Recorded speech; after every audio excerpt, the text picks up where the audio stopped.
नमः शिवाय दोस्तों। आज बात करते हैं कुंडली में ऋणों की।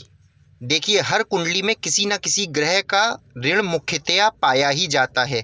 मिसाल के तौर पे यदि आपकी कुंडली के द्वितीय भाव में, सेकंड हाउस में राहु या बुध होते हैं तो आपके ऊपर गुरु का ऋण होता है।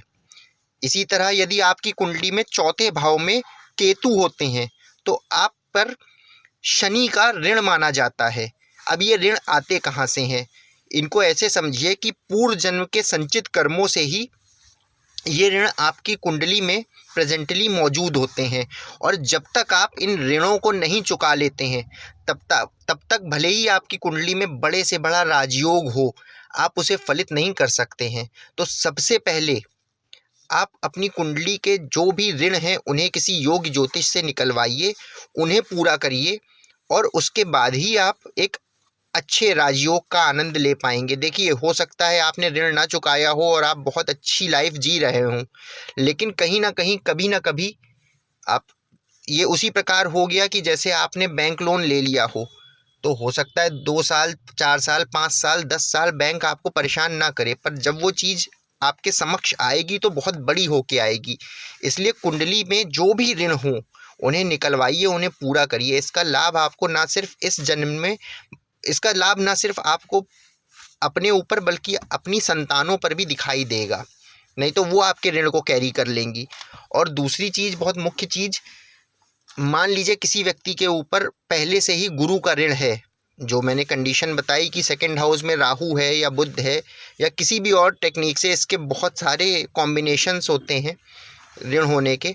अब गुरु के ऋण वाला व्यक्ति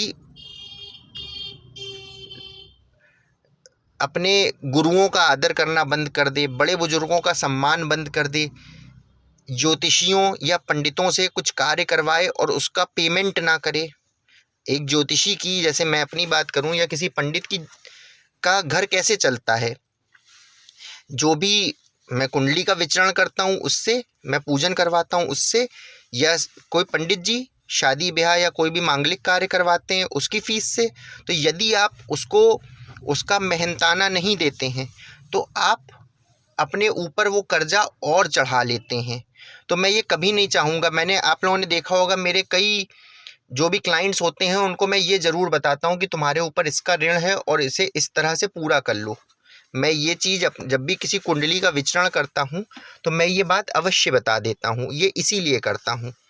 और इसी तरह यदि आपके ऊपर शनि का ऋण है और आप किसी कोर्ट केस में जाते हैं, आप वकील की फ़ीस नहीं देते, आप मज़दूरों से, कंस्ट्रक्शन लेबर से काम करवाते हैं, आप उसकी फ़ीस नहीं देते, तो आपके ऊपर ये ऋण और बढ़ते चले जाते हैं। और कहीं ना कहीं, कभी ना कभी, जो मैंने बैंक लोन वाली बात कही थी, वो चीज़ें आपके सामने या आपकी संतान के सामने आती है, फिर आप परेशान होते हैं। तो इस विषय में मैं यही कहूँगा कि अभी आप अपने ऋण निकलवाइए और उन्हें पूर्ण कीजिए। आप देखेंगे आपके जीवन में 80 से 90% तक सुधार आया है। नमः शिवाय।